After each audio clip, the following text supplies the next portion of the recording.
ایک رات نورالدین زنگی نے نبی مکرم کو خواب میں 3 بار دیکھا اور ہر بار نبی مکرم نے 2 آدمیوں کی طرف اشارہ کرتے ہوئے سلطان سے کہا کہ مجھے ان دونوں کی شرارت سے بچاؤ۔ سلطان ہڑبڑا کر اٹھ پڑا، وضو کیا، نفل ادا کیے اور پھر اس کی آنکھ لگ گئی۔ دوبارہ وہی خواب دیکھا، اٹھا، وضو کیا، نفل پڑھے اور سو گیا۔ تیسری بار جب اس نے وہی خواب دیکھا تو اب تو اس کی نیند ہی اڑ گئی۔ اس نے رات کو ہی اپنے مشیر جمال الدین موصلی کو بلا کر پورا واقعہ سنایا۔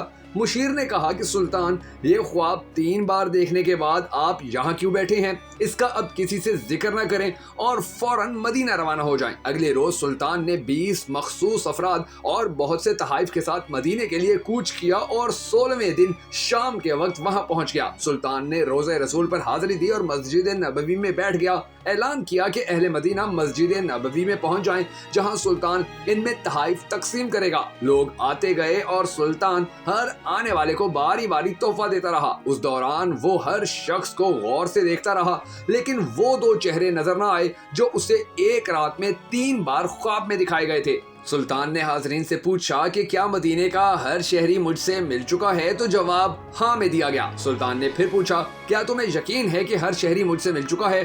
اس بار حاضرین نے کہا، سوائے 2 آدمیوں کے آپ کو سب مل چکے ہیں، یعنی اب راز تقریباً فاش ہو چکا تھا۔ سلطان نے پوچھا، وہ کون ہیں اور اپنا تحفہ لینے کیوں نہیں آئے؟ بتایا گیا کہ یہ مراکش کے 2 نماز و روزے کے پابند متقی باشندے ہیں، دن رات نبی مکرم پر درود و سلام بھیجتے ہیں اور ہر ہفتے مسجد قباء جاتے ہیں، فیاض اور مہمان نواز ہیں، زیادہ تر وقت یہ قبرستان کے اندر گزارتے ہیں اور دلچسپ بات یہ ہے کہ یہ کسی کا دیا ہوا نہیں لیتے۔ سلطان نے کہا سبحان اللہ اور حکم دیا کہ ان دونوں کو بھی اپنے تحائف وصول کرنے کے لیے فوراً بلایا جائے۔ جب انہیں یہ مخصوص پیغام ملا تو انہوں نے کہا الحمدللہ، ہمارے پاس اللہ کا دیا سب کچھ ہے اور ہمیں کسی تحفے، تحائف یا خیر خیرات کی کوئی حاجت یا ضرورت نہیں۔ جب یہ جواب سلطان تک پہنچایا گیا تو اس نے حکم دیا کہ ان دونوں کو فوراً میرے پاس پیش کیا جائے۔ حکم کی فوری تعمیل ہوئی۔ ایک جھلک ان کی شناخت کے لیے کافی تھی اور پھر ان کا کھیل ختم ہو گیا۔ سلطان نے اپنا غصہ قابو میں رکھتے ہوئے ان سے پوچھا، تم کون ہو؟ یہاں کیوں آئے ہو؟ انہوں نے کہا، ہم مراکش کے رہنے والے ہیں، حج کے لیے آئے تھے اور اب رسول کے سائے میں زندگی گزارنا چاہتے ہیں۔ سلطان نے سختی سے کہا، کیا تم نے جھوٹ بولنے کی قسم کھا رکھی ہے؟ اب کی بار وہ دونوں چپ ہو گئے۔ سلطان نے حاضرین سے پوچھا، یہ کہاں رہتے ہیں؟ تو بتایا گیا کہ یہ روضہ نبوی کے بالکل نزدیک ایک مکان میں جو مسجد نبوی کے جنوب مغرب میں دیوار کے ساتھ تھا، وہاں رہتے ہیں۔ سلطان فوراً اٹھا اور انہیں ساتھ لے کر اس مکان میں داخل ہو گیا۔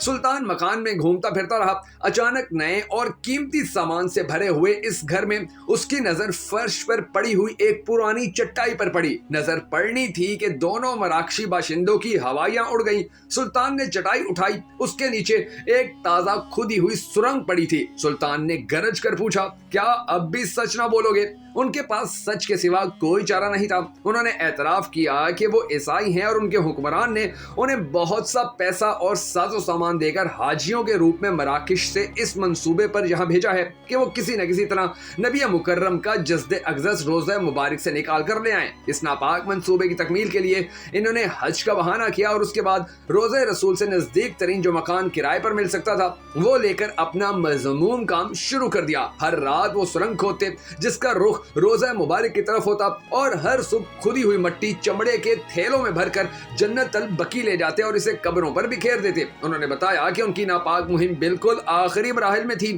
کہ ایک رات بہت شدید بارش کے ساتھ ایسی گرج چمک ہوئی جیسے زلزلہ آ گیا ہو، اور اب جبکہ ان کا کام پائے تکمیل کو پہنچنے والا تھا تو سلطان نہ جانے کیسے اور کہاں سے مدینے پہنچ گیا اور اگر ہمیں پکڑ لیا۔ سلطان ان کی گفتگو سنتے جاتے اور روتے جاتے اور ساتھ ہی فرماتے کہ میرا نصیب کہ پوری دنیا میں اس خدمت کے لیے چنا گیا ہوں۔ سلطان نورالدین زنگی نے حکم دیا کہ ان دونوں کی زندگی چھین لی جائے، روضہ مبارک کے گرد ایک خندق کھودی جائے اور اسے پگھلے ہوئے سیسے سے پاٹ دیا جائے تاکہ آئندہ کوئی بدبخت قیامت تک ایسی مذموم حرکت کرنے کے بارے میں سوچ بھی نہ سکے۔ اللہ تبارک و تعالی ہم سب کو مدینہ دکھائے اور مسجد نبوی کے اندر نماز پڑھنے کی توفیق دے۔ اگر آپ بھی مسجد نبوی میں جانے اور مدینہ منورہ کے اندر جا کر روضہ رسول پر حاضری دینے کے لیے ہونے والی اس دعا میں شامل ہونا چاہیں تو کمنٹ سیکشن کے اندر آمین ضرور لکھیے گا اور انشاءاللہ اللہ تبارک و تعالی آپ کو اور ہم سب کو مدینہ کی زیارت ضرور کروائے گا۔